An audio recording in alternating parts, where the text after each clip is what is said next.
Bueno, primero, el LDTA es un acomplejante, ¿sí? Se usa de varias formas, pero la forma más común es como la sal de sodio. Se puede representar como esta, la sal de sodio del ácido etilendiamino tetracético. La fórmula, pues se las daba ahí, era C10H14, N2, Na2O8 y es dihidratado. Su masa molar es de 372,24 gramos por mol. Y en general, en complexometría, las relaciones son de moles por regla general de 1 a 1. Una mol del analito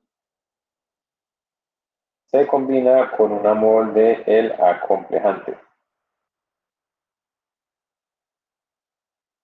Por ejemplo, para el análisis de los analitos calcio y magnesio, la reacción, pues digamos que fácil de representar es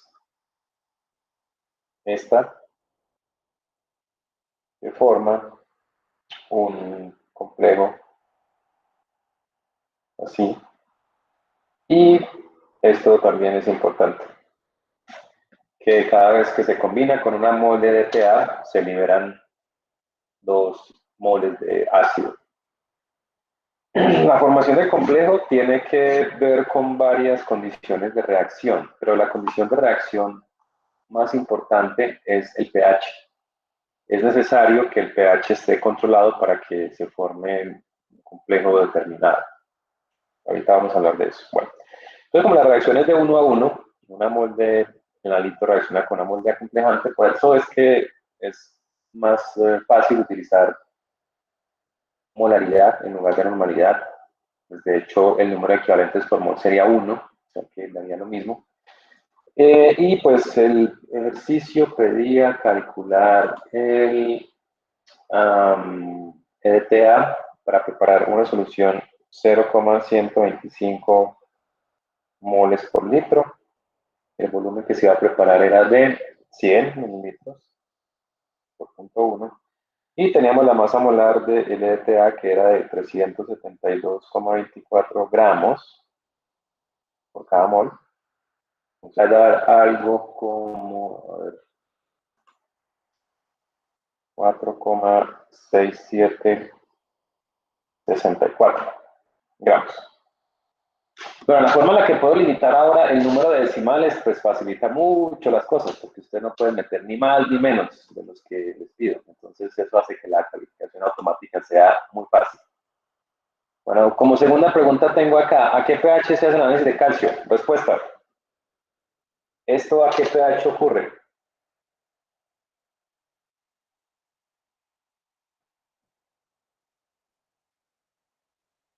A ver, ¿qué respondieron?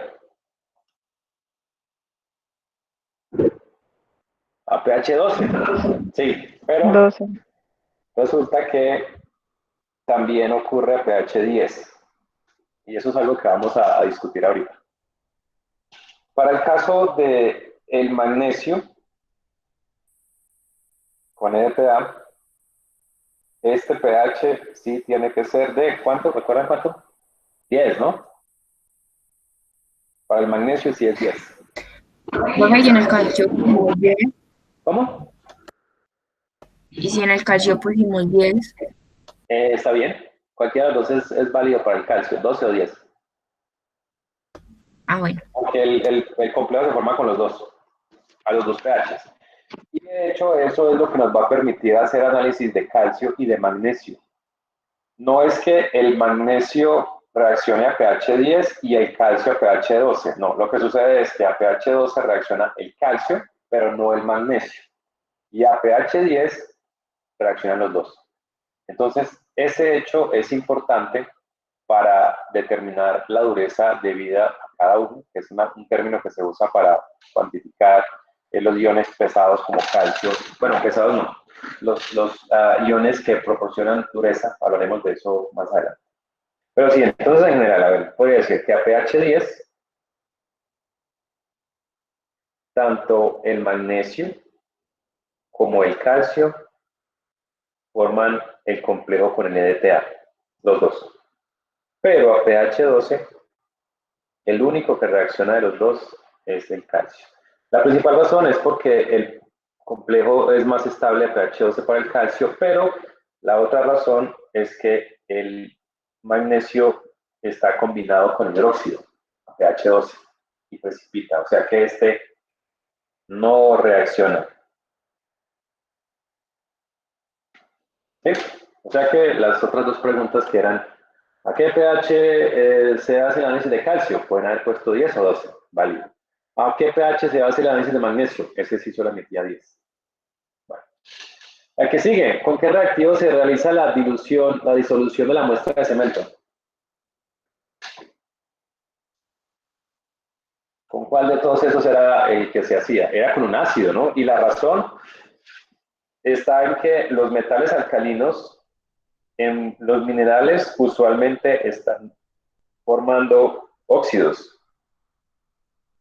Por ejemplo, como el óxido de calcio, el óxido de magnesio, óxido de hierro, óxido férrico también. Por ejemplo, también puede haber algo de carbonatos en los cementos, ¿sí?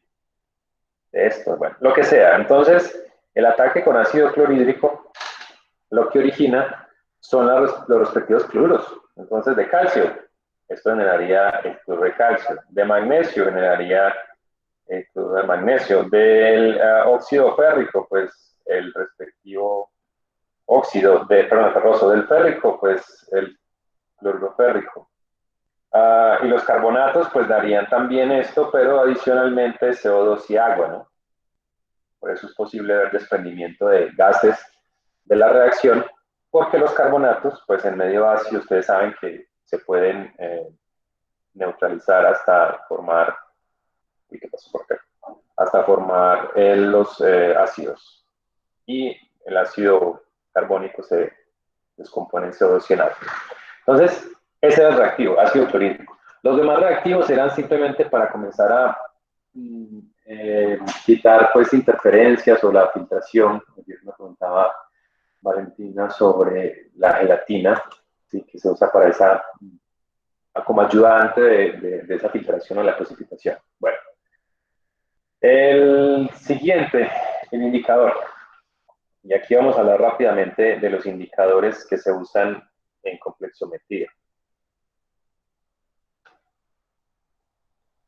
Los indicadores son sales que también forman complejos con el acomplejante. Por ejemplo, para el caso del magnesio,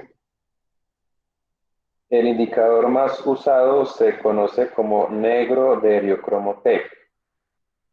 Entonces, ambos, el magnesio más 2 y el negro de eriocromo T, son capaces de reaccionar con el EDTA para formar el respectivo complejo de magnesio y EDTA. Y por otro lado, el complejo entre el negro de diocromo y el EDTA. Entonces, ¿por qué funcionan como indicador si los dos se pueden combinar? La razón es clara. Este es el que se forma primero, porque es más estable. Y solo cuando ya se haya acabado el magnesio es que reacciona este. Es menos estable. Porque recuerden que el objetivo de utilizar un indicador visual es determinar el punto final de la reacción. Entonces, únicamente cuando el magnesio de la solución se ha consumido es que se forma el complejo del negro del biocromo T con el ETA. Este es de un color como azul. Inicialmente este negro de biocromo es de un color rojizo. Entonces el cambio neto en la reacción es de un color como rojizo, ¿sí? Que es principalmente por un complejo entre el magnesio y el negro de diocromo T. Estos forman un complejo, pero ese complejo es un complejo débil. Y debe serlo, porque es que el EDTA debe ser capaz de quitar de este complejo débil el magnesio para poder que la reacción principal se dé. Entonces, la solución inicialmente tiene un color rojizo debido a este complejo que forma el magnesio con el indicador. Y cuando ya se ha acabado todo el magnesio, la solución ya no es roja, sino que el ETA reacciona con el negro de como que dando un color azul. En ambos casos, estos son complejos solubles. No hay formación de precipitado. O sea que la respuesta correcta ahí, ¿qué tipo de compuesto se forma entre el exceso de ETA del indicador? Un complejo soluble. Ni un ionógeno débil, ni un complejo insoluble, y mucho menos un precipitado. Es un complejo soluble. ¿Sí? Bueno, la siguiente nos hablaba de el compuesto que se forma cuando se precipita. De todos los componentes del cemento, los silicatos son los compuestos que son más difíciles de disolver y quedan insolubles. El compuesto principal de todos esos es el óxido de silicio. Este no se puede disolver con ácido clorhídrico, ¿no? Entonces, por mucho que calentemos la muestra en presencia de o con ácido clorhídrico, este no se va a disolver. ¿Recuerdan con qué ácido se disolvía el silicato? Yo lo había mencionado por allá antes. Con el clorhídrico. Con HF, señor. Con HF sería. El HF sí lo disuelve, pero pues en esta práctica no estamos usando ácido clorhídrico. O sea que ahí tenemos pues un resumen. El indicador, ¿recuerdan el indicador para el calcio? ¿Cómo se llamaba? Hay varios, ¿no? Hay una lista. El más empleado se llama la murexida. Hay otro que se llama el ácido carboxílico. ¿Sí? Y esos indicadores pues tienen un papel similar al del negro de Okamote. Forman inicialmente un complejo coloreado con el anelito, en este caso el calcio. Pero ese complejo, sí, El complejo del indicador y del indicador y del ETA es un complejo soluble, ¿cierto? sí, sí, eso es soluble. Sí. Ah, listo. La gelatina se usa para ayudar a precipitar el silicio, porque las partículas de silicio pueden ser muy pequeñitas, muy finas, y se pueden suspender y no precipitar. Entonces la gelatina es como para atrapar esas partículas y hacer que sea más fácil filtrarlas. ¿Sí? Adicionalmente, cuando uno filtra silicio, si el contenido de silicio es muy alto, el papel filtro se puede saturar muy rápido. Y si ese papel filtro se satura muy rápido al comienzo, esa filtración va a ser una tortura porque va a demorar mucho. Entonces, una de las técnicas de filtración, y de eso hablaremos un poco más en detalle cuando iniciemos con los métodos de gravimétricos. Esto de pesar, filtrar, lavar filtrados, transferir, es el pan de cada día en esos métodos. Entonces, veremos que para la filtración lo mejor es dejar sedimentar, pasar a través del filtro la solución sobrenadante y luego arrastrar el residuo al filtro. No como lo que muchos hacen, que es, por ejemplo, tienen un producto de una precipitación, ya se garantizó precipitación, recuerden que el proceso se llama digestión, lo que hicieron en el método Winkler, ¿no? Dejar un tiempo para que el sedimento se vaya al fondo o el precipitado se vaya pues al fondo del dique. Entonces algunos cuando van a filtrar, ¿qué es lo primero que hacen? Revuelven eso, lo revuelven con una varillita de agitación y comienzan a filtrar. Ese es el error más grande que se puede cometer al filtrar.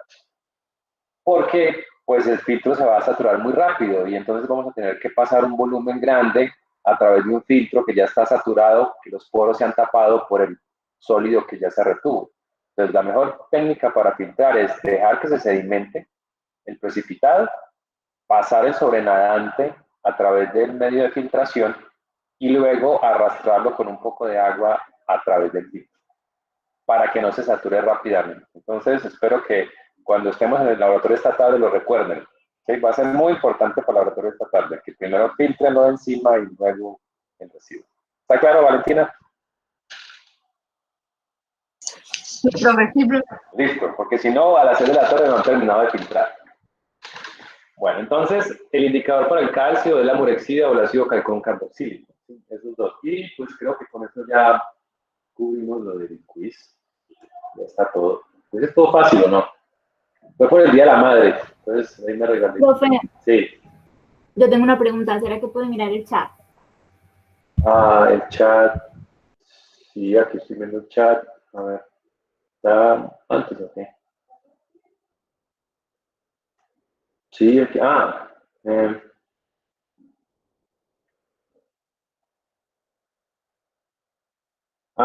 sí, es que el pH se ajusta a más o menos entre 10 y 11, pero después de que se ha ajustado el pH a 10 y 11, se adiciona una solución tampón de pH 10. Entonces, el pH realmente, el pH es 10. Y de eso pues les iba a hablar ahorita que hice la reacción acá. La razón por la cual hay que tamponar está aquí, bien específica. Si durante la titulación del calcio con EDTA se está liberando H más, entonces el pH de la solución iría bajando. Para el calcio no es tan importante porque el calcio reacciona igual a pH 12 o a pH 10, o sea que si el pH se baja un poco de 12 no habrá problema. Pero si el magnesio es el que se está valorando y el pH comienza a bajar por esto hace que el pH baje, ¿cierto? Porque es un efecto, es un producto de la reacción. Si hay mucho magnesio, entonces el pH va a bajar demasiado. Entonces está la necesidad de que para el magnesio, además de llevar el pH hasta 10, hay que tamponar. Y recuerden que el propósito de una solución tampón es garantizar que el pH no varíe demasiado alrededor del punto en que se debe tamponar. Entonces, sí, en la práctica decía que se debe llegar hasta pH 10 y 11, pero luego hay que tamponar y eso hace que el pH sea 10. Esa es la razón por la cual la respuesta correcta era pH 10. ¿Sí? Bueno, entonces, ya que están ahí conectados, voy a hacer esto para mandarles de una vez ¿cómo se llama? Las respuestas. Yo pues cambié las condiciones del formulario. Se supone que ustedes pueden ver ya las respuestas correctas, incorrectas. Tal vez para los que no logran verlo antes, no sé si era que después de que yo cambiara las condiciones o los ajustes del formulario ya no aplicaban, pero estas sí están desde el comienzo. Entonces, en este momento, les va a llegar un correo con sus respuestas correctas e incorrectas y con los puntajes. Entonces, les voy a dar unos 5 minutos para que lo revisen.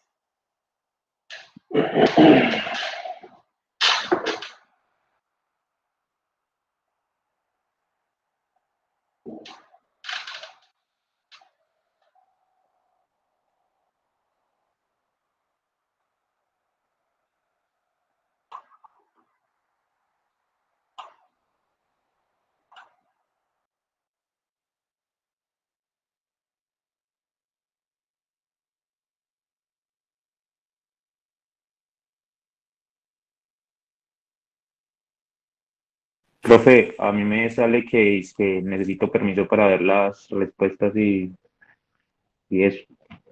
Y a mí también.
Ah, sí. Profe, Ujú. ¿verdad que aplazaron el semestre 3 semanas? Todavía no se sabe. O sea, lo que se recordó fue una encuesta entre los profesores para decidir entre 0 y 3 semanas, pero todavía no. Hasta que el Consejo Académico no se reúna y lo defina, no es oficial. Y no sabemos todavía cuánto, o sea que eso es un rumor. Pero entonces, ¿usted qué piensa? Que lo más seguro es que sí en esa semana vamos a hacer las prácticas de laboratorio. No, O no. Lo que van a alargar el semestre es para la terminación de la parte teórica, de los cursos que tienen parte teórica. A los cursos que no son solo teóricos, pues se supone que ya van a acabar. Pero también dentro de la encuesta estaban preguntando cuántas sesiones de laboratorio faltarían para los cursos teórico-prácticos. Por ejemplo, yo para este curso dije que faltaban 5. De los laboratorios que no hicimos, que fueron como 7, pues escogería 4 y una muestra final y con eso podríamos terminar la parte experimental. Pero pues todo eso lo recogieron apenas ayer. Entonces, decir que ya el semestre lo alargaron y cuánto lo alargaron, no. O por ejemplo, decir que las prácticas se van a hacer en mayo o en junio o en julio, eso todavía no se sabe. Seguimos a la espera de que decidan. A mí me preguntaron particularmente, y si se llegara pues a dar las condiciones, ¿qué necesita para hacer las prácticas? Pues lo primero es que no nos podemos meter 30 laboratorios. Eso sería pues lo que yo dije, a lo sumo tal vez 10 estudiantes por cada sesión. Entonces yo sé que eso va a ser difícil de cumplir, porque todos los que tienen laboratorios, los cursos de orgánica, de instrumental y todo eso, pues estarán en las mismas condiciones. Y si antes de que sucediera pues esta contingencia, los laboratorios estaban funcionando casi las 8 horas diarias, no me imagino si ahora tienen que buscar espacio para atender menos estudiantes por cada sesión. Eso implicaría duplicar al menos el tiempo. No sé, eso me parece muy complejo, entonces no sé qué van a hacer. bueno, profe, muchas gracias. ¿Pudieron revisar las notas o no? O si yo no entiendo esto entonces cómo funciona, porque a algunos les funciona y a otros no. Profe, es que A mí me dejó muchas veces bien.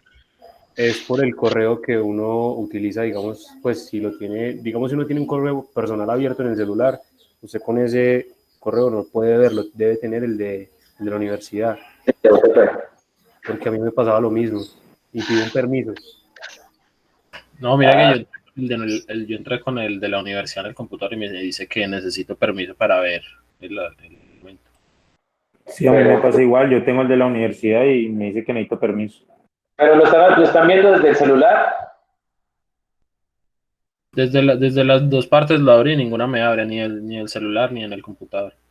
Qué raro, porque debe ser, pues sí, normalmente pide permiso cuando es de un dominio diferente al de UTP. Entonces, no sé, lo mismo le pasaba a Madeleine, no sé si ella pudo finalmente solucionar el problema.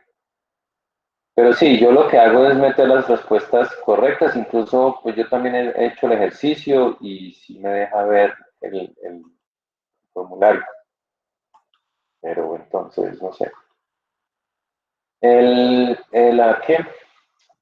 Bueno, por lo menos la forma en la que creé el quiz para hoy me permitía ver quiénes faltaban, qué es lo que quiero ver mañana, porque el examen de la última vez el problema fue que cuando algunos mandaron el formulario, a mí no me llegaba el registro de quiénes sí y quiénes no. Entonces era difícil cuando me preguntaba, el mío le llegó, el mío me le... No, aquí, como lo acabamos de hacer, cada vez que ustedes envían un formulario, a mí me llega que la tarea fue completada. Y cuando es por Classroom, ahí sí me aparece una lista de quienes sí entregaron y quienes faltan. Entonces, esa sería la información. Entonces, de nuevo, les reitero para mañana. Deben asegurarse de que enviaron el formulario. Por ejemplo, si ustedes en este momento tratan de volver a entrar al quiz de complexometría, yo creo, traten de hacerlo. Yo creo que les va a salir que no se puede porque ya las respuestas las tengo ya acá y solo pueden responder una vez. Esa sería la forma en que verifiquen si sí se pudo o no. ¿Sí? Si tratan de entrar otra vez, les va a decir, no, ya lo llenaron. No sé si en esas palabras, pero en general esa es la idea. Entonces, mañana, por favor, les pido ese favor. 2 cosas. Cada vez que envíen un formulario con su respuesta, traten de volver a entrar al formulario y les aparece, ya ha respondido, cosas como esas. Esa es la garantía de que ya el formulario fue enviado. Para que no me estén preguntando mañana, le llegó el mío, profe, y el mío, y dígame a mí, y míreme a mí. No, es una locura cuando todos comienzan en ese plan. La segunda, aclaración para mañana, recuerden que primero, y no sé si tomar medidas punitivas al respecto, marquen las benditas hojas, pónganle en la parte de arriba un numerito encerrado en un círculo que diga 1 y listo, y ahí comenzaron. Si van a hacer otra página, a esa otra página pónganle un 2 arriba con un circulito. Y yo ya sé que la página 1 es esa, la 2 es esa, y etcétera, ¿cierto? Entonces, eso nos va a ahorrar muchos dolores de cabeza, ¿cierto, Cristian? Entonces, por favor, háganlo. La tercera. Profe, Sí. ya va a enviar el taller. No, el taller está para la 1. Porque aquí todavía hacemos Bueno, trabajo. Yo sé que está ansioso por mandarse ese taller, pero no, ya vamos para allá. Sí, a partir de la 1 va a estar habilitado. Y lo otro era que en la plataforma yo puedo calificar el examen directamente sin tener que descargarlo. Entonces, idealmente en PDF, si no pueden en fotos, ¿cierto? Pero, por favor, si en el momento de finalizar el examen no les está dejando subir a la plataforma porque está saturado, por lo que sea, me lo envían al correo, pero ese mismo archivo, a lo largo de ese mismo día, deben subirlo a la plataforma. Sin cambios, por favor, no nos hagamos bueno. Entonces, debe ser el mismo archivo el que envíen después a la plataforma. Yo los voy a comparar. A mí me llega una notificación a la hora de que cada uno subió el archivo. Entonces, yo sé que los que no lo enviaron al correo, después lo van a tener que subir a la plataforma, entonces todos los que aparezcan después yo los voy a comparar con el correo electrónico. O sea, la evidencia es o la plataforma idealmente o el correo electrónico, pero para calificarlos todos deben estar en la plataforma. ¿Sí, sí es claro otra vez esa aclaración?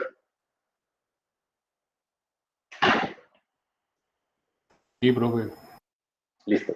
Entonces así nos ahorramos trabajo los dos, ustedes y... Profe, Sí. o sea, en resumen, todo el parcial va a ser exactamente igual al pasado, ¿cierto? Sí. Pero entonces, por ejemplo, ¿usted se acuerda que me había dicho que mi archivo, usted ni siquiera sabía eso qué era? No, por eso, porque yo lo descargué. Porque es que yo tomo las fotos de mi cámara y Classroom, usted le da para subir el archivo y eso le arroja una lista, ¿cierto? Y ahí le sale documento. Yo le doy ahí y ahí es donde agrego las cosas y subo ese mismo documento. Eso no lo hago desde afuera y luego lo subo. Eso es más, o sea, eso tiene un formato que Classroom puede leer. Entonces, como yo lo hice la vez pasada, yo me puse a descargar, o no me puse a descargar, porque a mí en una carpeta que queda en mi área de Google Drive, ahí me aparecen todos los archivos que ustedes descargaron, pero me aparecen desordenados, me aparecen ordenados, no sé si por fecha o por nombre, lo que sea, pero yo no sé a quién pertenece cada archivo. Mientras que si yo califico eso directamente en Classroom, no tengo que descargarlo. Y en Classroom puedo abrir el formato, por ejemplo, como el que usted subió ese archivo. Entonces no habría problema. O sea, puedes usar ese formato, pero en la plataforma. Bueno, profe, gracias. Pero de nuevo, por favor, yo no sé por qué es tan difícil que sigan instrucciones. Les dije ese día, necesito que le pongan a cada hojita un numerito arriba, o el nombre. Les dije, el nombre y el número. No, ni el 50% cumplió con eso. No sé qué tan difícil es. Mejor dicho, mañana se levantan mientras desayunan, toman las hojitas donde van a responder al examen y comienzan arriba a poner su nombre y el numerito, página 1, página 2, página 3, etc. Eso les quita mucho tiempo. ¿Sí les quita tiempo o no? No. Bueno, entonces no sé por qué no lo hacen.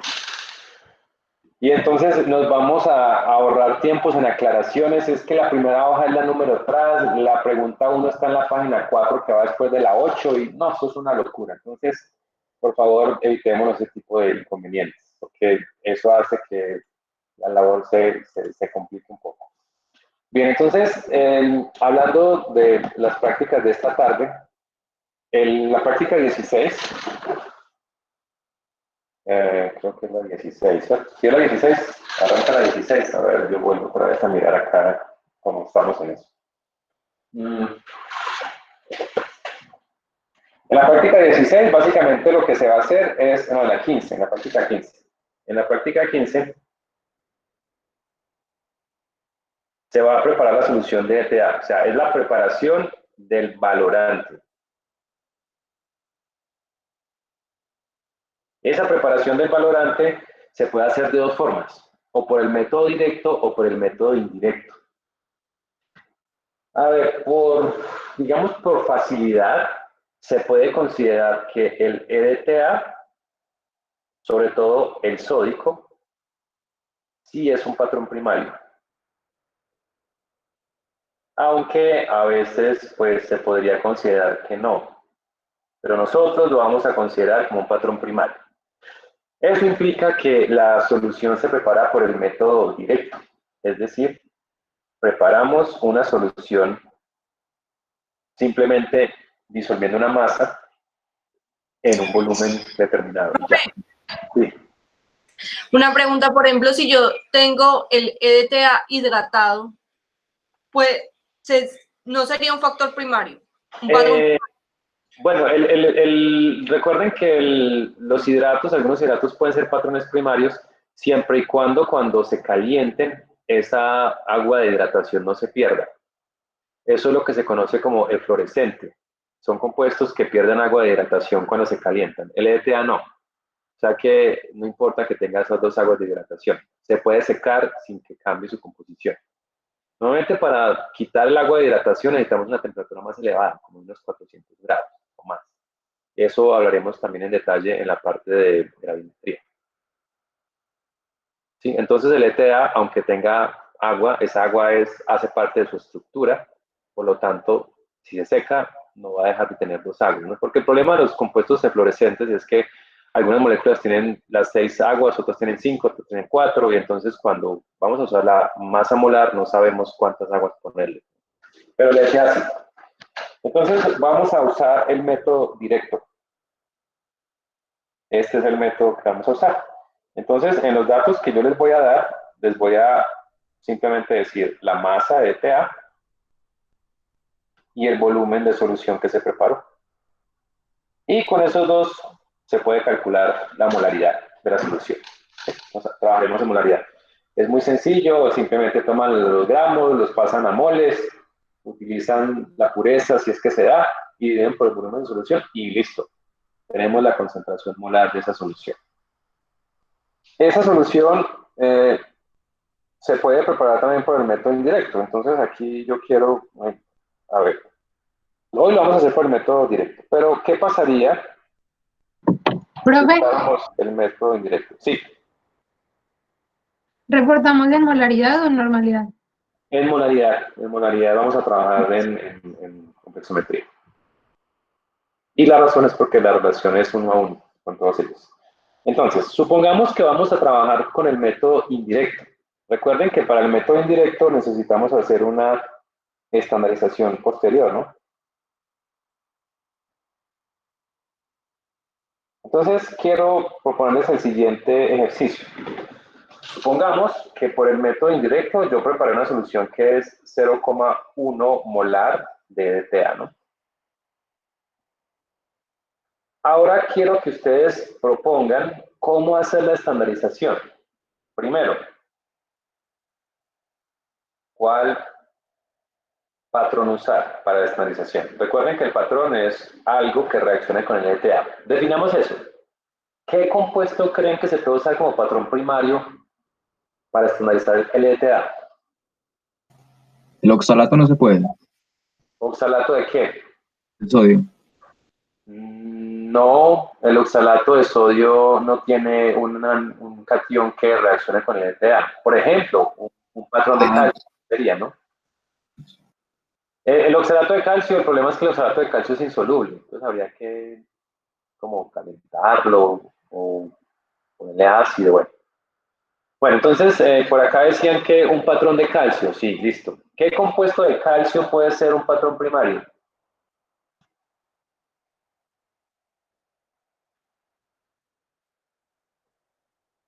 ¿Qué compuesto de calcio ustedes creen que reúna las condiciones necesarias para ser considerado patrón primario? Carbonato, sí. El carbonato es un patrón primario. Entonces podemos usar carbonato de calcio, ¿no? El problema es que el carbonato de calcio es insoluble. Entonces el procedimiento normalmente es tomar el carbonato de calcio, agregarle ácido clorhídrico. ¿Con qué fin? Que se forme esto y que se forme CO2 y agua, ¿no? Sí, eso es lo que sucede.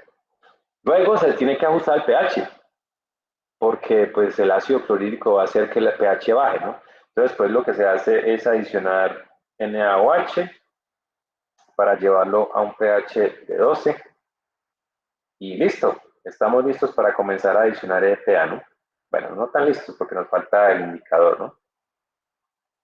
Bueno, entonces ya definimos qué sustancia usaremos como patrón primario. Sería el carbonato de calcio.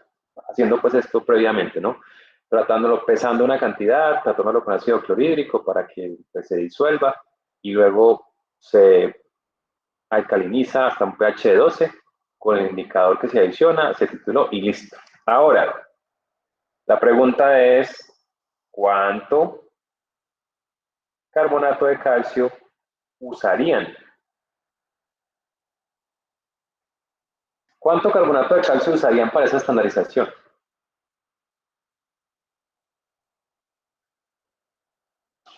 ¿De qué depende la cantidad de carbonato que usarían? Del volumen que me quiero gastar de... Volumen, sí. Listo. ¿Cuánto se quieren gastar en la titulación? Volumen en la titulación. ¿Cuánto sería un volumen 14. adecuado? ¿Ah? 14. 14 mililitros. ¿Tiene alguna fijación por ese número o algo así? ¿Por qué 14? ¿Le gusta 14? 20% de la bureta. Eso depende de la bureta, ¿no? ¿Recuerdan el ejercicio del examen pasado?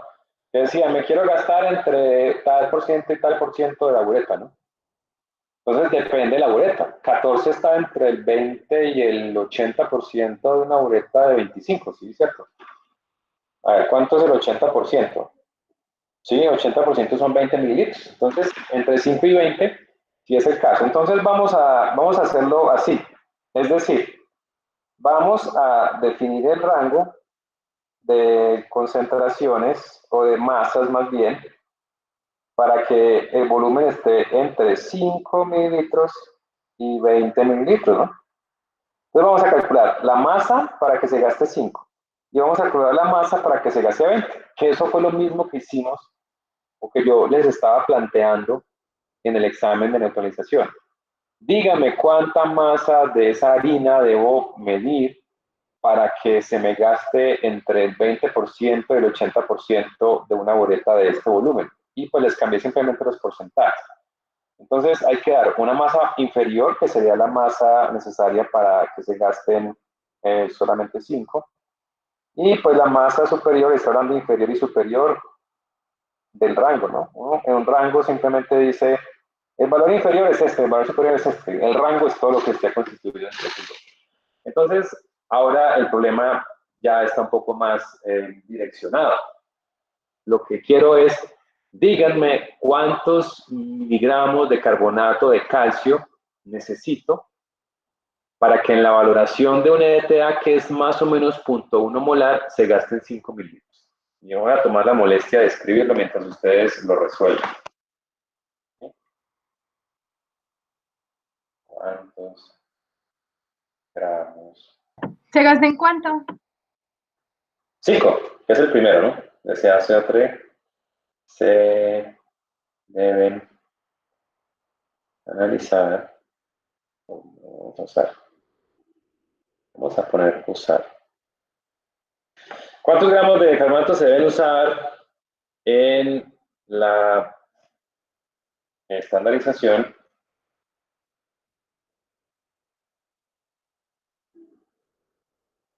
de EDTA? Aproximadamente 1 molar.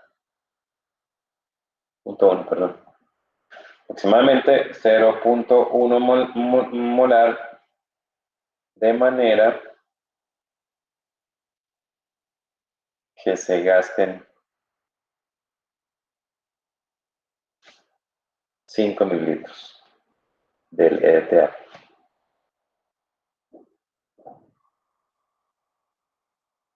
¿Sí? Esa es la pregunta. ¿Cuántos gramos de carbonato de calcio se deben usar en la transición de EDTA aproximadamente punto nominal de manera que se gasten 5 mililitros de EDTA? Y luego haremos lo mismo con 20, ¿no? O simplemente multiplicamos por 4, ¿no? Lo que mejor les parezca. Entonces quiero que trabajen en esto, por favor.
Me da 50.04 miligramos. Sí, a mí también me dio 50 miligramos.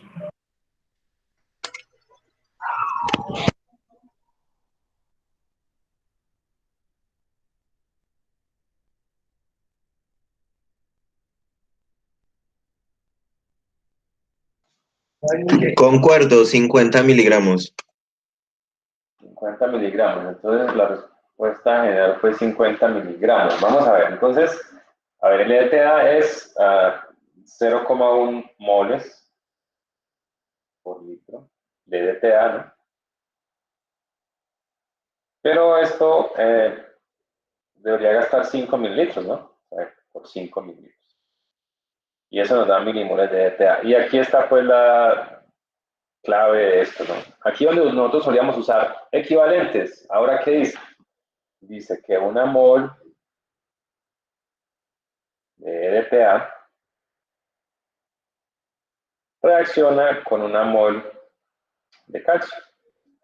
Y nuestro compuesto, que es el carbonato, tiene una mol de calcio por cada mol de carbonato de calcio. Y aquí simplemente usamos la masa molar de carbonato de calcio. Una mol de carbonato de calcio, ¿que son cuántos? ¿100? ¿Alguien usó un valor más exacto? 100.08 usé yo, pero 1.0859. 0,8 gramos de carbonato de calcio. ¿Listo? Y eso es lo que nos da. ¿Sí? O sea que es básicamente 100 dividido 2, ¿no? O sea, como 50 miligramos más o menos. Y ya no hablamos de mili equivalentes, sino milimoles. Y eso nos va a dar miligramos. No sé, Sara, cómo va con los milis. ¿Sigue siendo opositora de los milis o no? Ay, profe, yo sí, además que usted la Sí, pide en Mili está gramos, grande, esa vaina milimoles gas. porque la Yo también, no, esos mili, no, eso es horrible. digamos. Pero yo he visto, por ejemplo, en quizzes, en los resultados de los talleres, que a algunos se les pierde un mil. Por estar multiplicando y dividiendo por 1000, al final se les desaparece un 1000. O sea, si ustedes van a ser herejes, pues háganlo bien, gracias. Yo soy hereje y lo hago bien. Bueno, Yo también, dale. profe, yo prefiero poner ese 0.1 sobre 1000 mililitros y me evito todos los problemas. Siempre con la agresividad por delante el profe. No, no, no, Para la no. agresividad, ¿yo qué estoy diciendo? Solamente estoy diciendo que, aunque los equivalentes son lo mejor, pues hay algunos que siguen con las moles. Y los milis, la M minúscula será siempre el desafectos. ¿Dónde está el 1000? No necesité ver por acá 1000 por ninguna parte. A ver, aquí no hay 1000, no. Ya, está bien. Entonces necesitamos... Pero sería más bonito si me hubiera puesto en gramos. Bueno, entonces necesitamos 50 miligramos. Ahora, si yo tratara de resolver el mismo problema, pero para el rango superior, ¿qué cambio?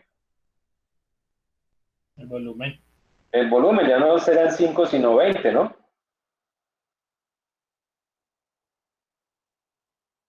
Entonces la pregunta ahora sería, ¿cuántos gramos de eso es lo mismo? Y cambio acá esto por 20, ¿no? Y pues, si ustedes son así ágiles, dirían, pues es que eran 5, ahora es 20. 20 es 4 veces 5, pues seguramente la masa va a ser 4 veces 50, ¿no? O sea, 200 miligramos.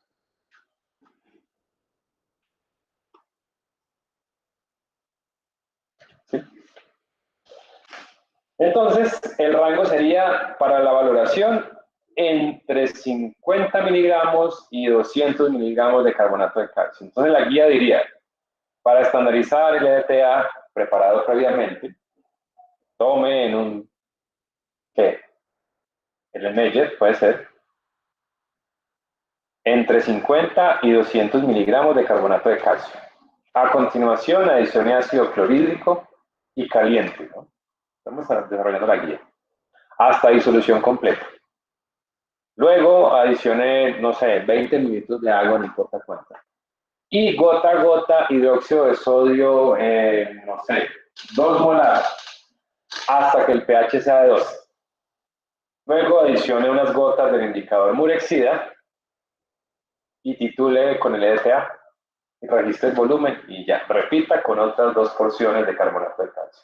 Entonces, esto es en el caso en que vamos a valorar directamente la masa de carbonato de calcio pesado. Recuerden que tenemos otro método. El otro método consistiría en solamente pesar una vez, disolver eso con ácido, hacer todo el tratamiento, aforar a un volumen y luego de ahí sacar alícuotas para titular. Entonces, vamos con la opción 2. Esta me da la oportunidad de tener el uso de volúmenes y de diluciones, que les ha causado pues, un poco de dificultades. Entonces, la idea sería esta. Ahora, segundo método. Para ese segundo método, lo que yo voy a hacer es tomar una masa de carbonato, que es la que ustedes deben calcular.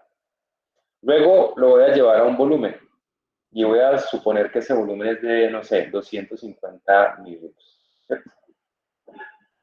Masa de carbonato de calcio, la llevo hasta 250 mililitros y luego de ahí voy a sacar una alícuota que sea medible, ¿no?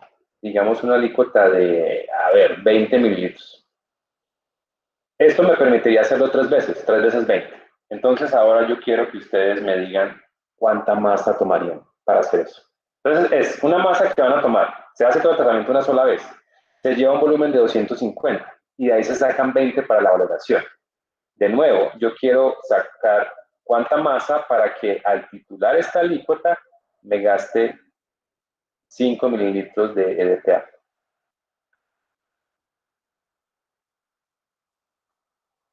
¿Sí? Está claro pues el propósito de este ejercicio. ¿Cuántos gramos de carbonato de calcio debo diluir hasta 250? Si al sacar 20 de allí, quiero gastarme 5 mililitros de agua, que es más o menos 0.1 molar.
A ver, sí, ¿cómo vamos? ¿Está clara la idea o no? Profe, Sí. 0.6255, profe. Sí, profe. Listo. Entonces, hay varias formas de abordar esto, ¿no? Una podría ser simplemente planteando la misma relación anterior, ¿no? Si yo tengo 5 mililitros de EDTA, 5 mililitros de solución de EDTA, ya sabemos que esto equivale a 50 miligramos de carbonato de calcio. ¿Sí? Entonces la idea es que en esa alícuota de 20 mililitros deben estar esos 50 miligramos. Y pues aquí no voy a detenerme en detalles porque ya sabemos de dónde salió el 50, ¿no? Entonces, lo que yo quiero mirar es que esos 50 miligramos de carbonato de calcio estaban contenidos en 20 mililitros, ¿no? Y pues el volumen completo va a ser 250. Esa es una forma de hacerlo, simplemente por el factor de proporción, que es 250 sobre 20. Entonces, si lo hacen con cuidado, haber dividido 20, eso nos da 625 miligramos. ¿Sí? Entonces, es una forma de verlo. Yo, si mido 625 miligramos, los llevo hasta 250 mililitros. Cuando de ahí saque 20, en esos 20 van a ir 50 miligramos de carbonato de calcio. ¿Creen que hay alguna ventaja de este método sobre el anterior o no? A ver, analicemos eso. ¿Sí creen que sea ventajoso este método? De ese método puedo sacar varias alícuotas. Exacto, y no tengo que repetir el pesaje, el calentamiento con ácido clorhídrico y todo eso. Entonces yo diría que este método es ventajoso por la rapidez. Pero ¿cuál es la desventaja que tiene?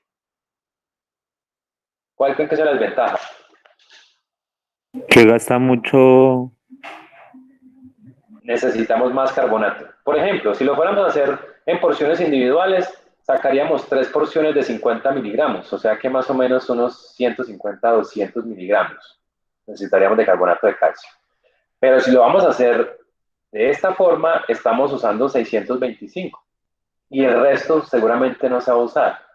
Entonces hay que mirar cuál sería el mejor método. Entonces, si quisiéramos usar este mismo método, pero ahorrando reactivo, ¿ustedes qué cambiarían?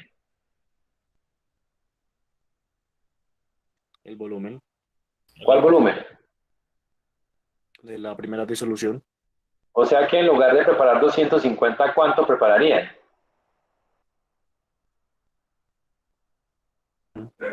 150, 125 más o menos. Bueno, 150, o sea, la idea es disminuirlo, pero ¿por qué 150 o 125 no son una buena idea? Porque no hay matrices volumétricos de esos volúmenes. ¿Sí? Entonces, lo otro que hay que tener en cuenta es que vamos a usar alícuotas de 20, ¿no? ¿Y cuántas veces? Pues 3 veces, ¿no? 3 veces. O sea que al menos necesitamos 60 mililitros y tenemos 250. Ahí es donde está el desperdicio. Entonces, digamos, bueno, entonces en lugar de 250, ¿qué tal si solamente, no sé, 100? ¿Me sirve 100? Pues sí, porque va a sacar alícuotas de 20. Y de 100 puedo sacar tal vez 4 alícuotas de 20, ¿no? Entonces están pensando, no, se puede sacar 5, no, la verdad es que solo 4, porque recuerden que las pipetas con las que se hace el análisis se deben purgar con la solución. Y pues esa purga gasta un poco de solución. O sea que si preparamos 100, podríamos sacar hasta 4 alícuotas de 20 bien medidas. Entonces, el cambio pues, estaría acá. Ya no serían 250, sino 100. Y en lugar de 625 serían ¿cuántos? Eso sería 5 veces, ¿no? De 25 veces, o sea, 250 miligramos. ¿Sí?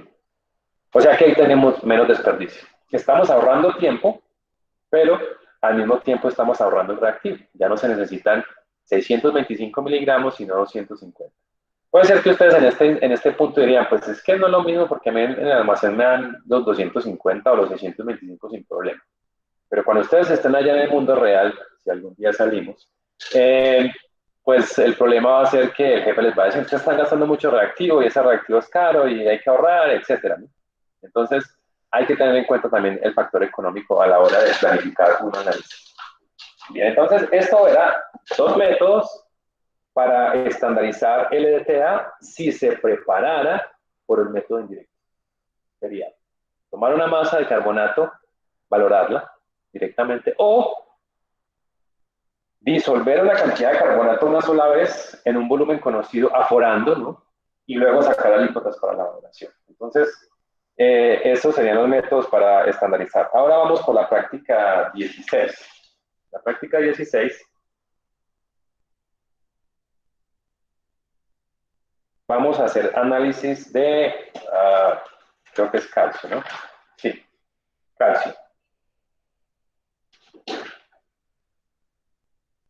Para el análisis del calcio, ¿cuáles serían las condiciones?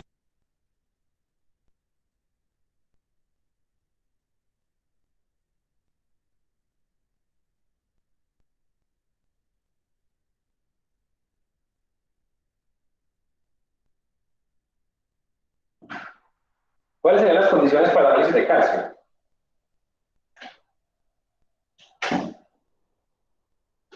¿Recuerdan? La principal condición es el pH, ¿no? Hay que ajustar el pH a 12. O sea, esto es fundamental. pH 12. Entonces, en la solución o en el método que está descrito, se mide una alícuota de 2, se lleva hasta 100 y de ahí se sacan alícuotas de 25. Los datos que van a ver publicados ustedes en la plataforma, todos son usando los mismos volúmenes que hay. Entonces, después me van a preguntar, profe, ¿y dónde está el volumen de muestra? No, lo que yo les pongo en la plataforma es solamente el volumen que se gastó con la alícuota y con las diluciones tal como se describe en la guía. Por ejemplo, en la práctica 16 se dice, se toman 2 mililitros de muestra, se llevan hasta 100 y de ahí se sacan alícuotas de 25. Los valores que yo les doy del valorante gastado son en esas condiciones. Entonces, eso es lo que ustedes deben usar para calcular la concentración de calcio. Y esa concentración de calcio la van a determinar en miligramos de calcio por litro. ¿Sí? Miligramos por litro. Ahí está pues en la guía y no deben usar decimales. Igual el formulario está hecho de forma que ustedes no puedan ingresar decimales. Si tratan de ingresar decimales les va a aparecer un error. Sin decimales, solo números enteros, porque va a ser un valor grande. Un valor de más de 10.000 para que lo tengan ahí presente. Si les da más de 10.000, profe, eso está muy grande. No, está bien. Porque recuerden que la relación entre porcentaje y miligramos por litro es de 10.000. O sea que 10.000 miligramos por litro equivale a un 1% de carbonato de calcio por litro. En gramos por 100 mililitros. Entonces, no hay problema con eso. Bien, en la práctica 17 es exactamente lo mismo, ¿no?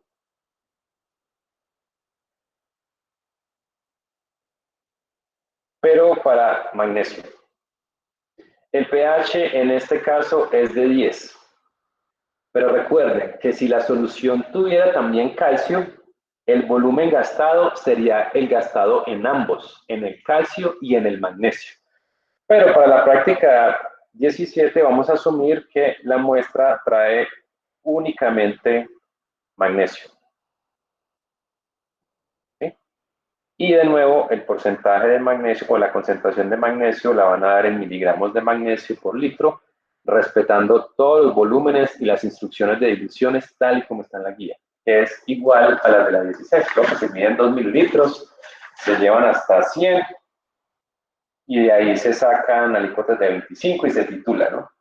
Diferencia, el pH se ajusta con hidróxido de amonio, porque el hidróxido de sodio puede subir un pH más allá de 10.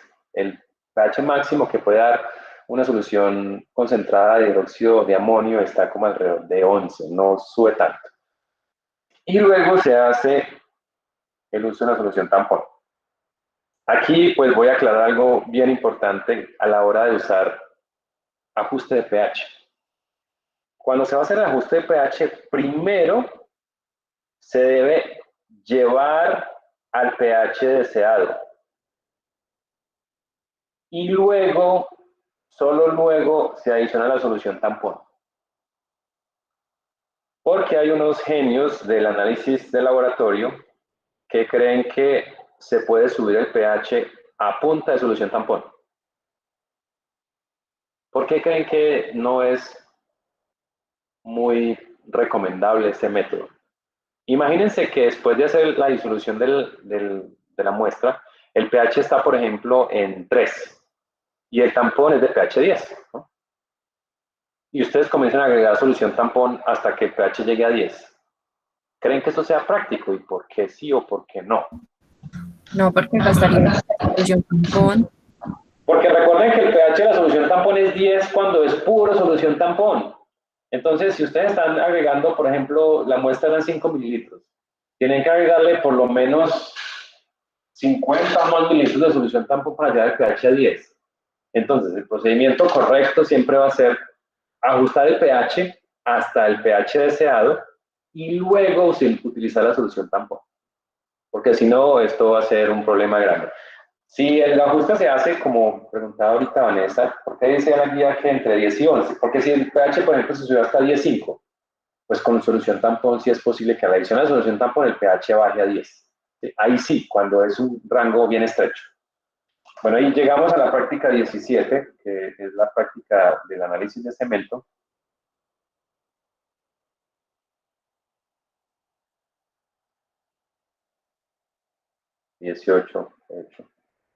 En esta, básicamente, vamos a analizar calcio y magnesio. La muestra tiene los dos, calcio y magnesio, y ustedes deben reportar el porcentaje de cada uno. Pues las unidades... Sí.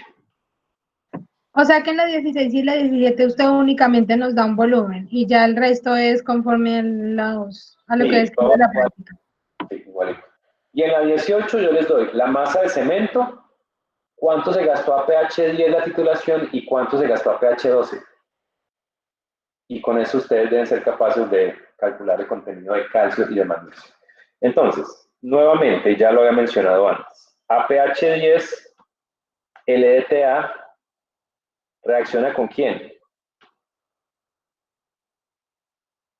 ¿Con quién reacciona el EDTA a pH 10? Con el magnesio. Con los dos. Con los dos.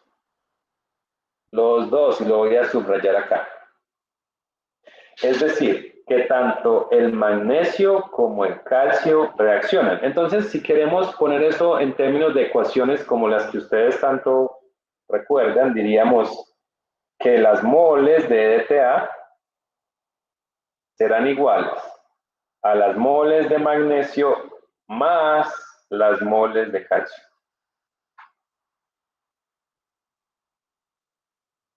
¿Sí? Entonces, con la titulación a pH 10, yo no puedo calcular ninguno de los dos por separado. ¿Qué necesitaría hacer entonces? Tengo la suma. La titulación a pH 12, ¿no? Entonces, tengo que hacer el análisis también con la misma muestra, pero a pH 12. Y cuando lo tenga a pH 12, el EDTA solamente reacciona con el calcio. Entonces, la primera ecuación tal vez pueda decir moles de EDTA a pH 10, que es el caso, son igual a la suma de los dos. Y aquí puedo decir moles de EDTA cuando se hizo a pH 12 son iguales únicamente a las moles de calcio. Y luego, ¿qué hago? Pues es obvio, ¿no? Lo resto. Con el volumen a pH 10 menos el volumen... Pero, una pregunta. Sí. Ahí yo hallo las moles de calcio y no tengo que ajustar, pues por lo que esto está a pH 12 y el otro está a pH 10, si siguen siendo las mismas moles. Siguen siendo las mismas moles, porque las moles, o sea, el calcio es capaz de reaccionar a pH 10 y a pH 12, porque no hay precipitación. Pero les mostré ahora que a pH 12 el magnesio precipita como hidróxido de magnesio. El calcio no. El calcio sigue siendo la misma cantidad a pH 10 que la misma cantidad que a pH 12. Entonces ahí no hay problema con esa cantidad de moles. O sea que estas son exactamente iguales a estas. Y esa era su pregunta, ¿no? Entonces, en general, ¿cómo calculamos el contenido de magnesio, por ejemplo? El magnesio. ¿Cómo se calcula el magnesio? Sería el volumen gastado a pH 10, ¿cierto? Menos el volumen gastado a pH 12. Eso siempre y cuando la cantidad de, o la molaridad del ETA sea la misma. O sea que creo que es más conveniente decirlo las moles de ETA gastadas a pH 10 menos las moles de EDTA gastadas a pH 12. ¿Y cómo se calcula el calcio? ¿Con cuáles? Solo con lo de pH 12. Exacto, solamente con las moles de EDTA a pH 12. Y eso pues es lo que hay que tener en cuenta en la práctica 18. ¿Sí? Entonces, les voy a mostrar que lo que yo voy a subir a la plataforma es, a ver, ya lo busco. Es un cuadrito para que miren bien qué cosas necesitan. Y bueno, es este cuadrito.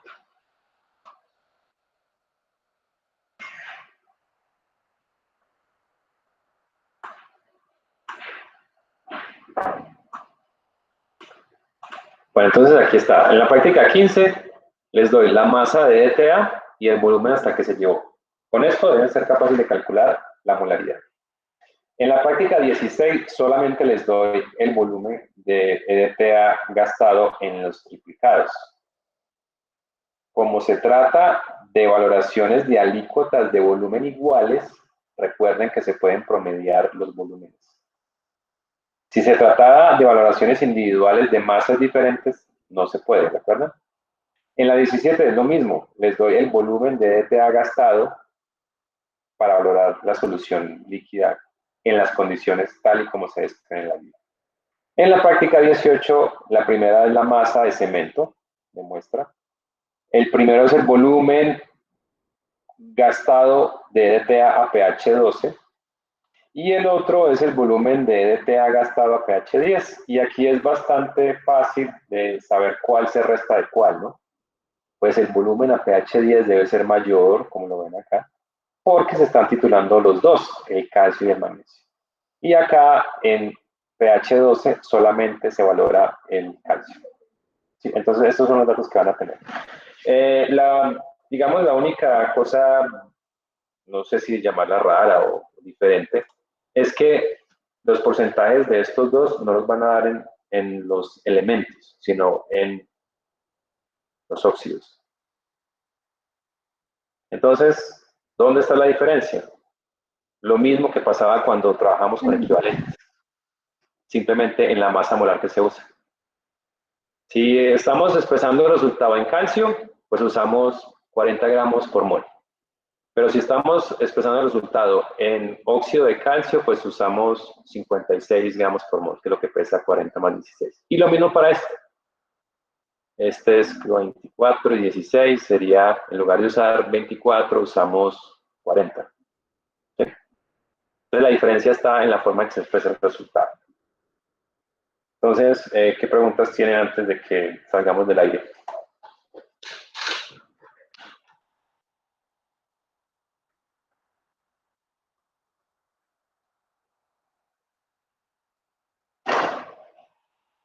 Bien, entonces con eso creo que deberían estar listos para lo de la práctica de esta tarde. Es un taller muy corto, yo diría que en 20 minutos o una hora sumo terminaría. Estará disponible a partir de la 1 y como siempre hasta las 6 de la tarde para que ustedes escojan el horario pues, que más les convenga. Y de nuevo, por favor, las preguntas que tengan las hacen en la plataforma, justo ahí donde está la parte del taller. Ahí va a aparecer el taller aparte y abajito pueden hacer los comentarios para que cuando yo responda a sus preguntas les sirvan a todos. ¿Más preguntas? ¿Sí? El video lo subí ahorita. Sí, esto ya mismo lo voy a subir. Voy a hacer esto, a importarlo en PDF y en cuanto el video esté disponible, como en unos 10 minutos, lo subo a la plataforma. Listo, gracias. Bueno, entonces estamos en contacto y pues muy bien lo del taller y mañana aquello, ¿no?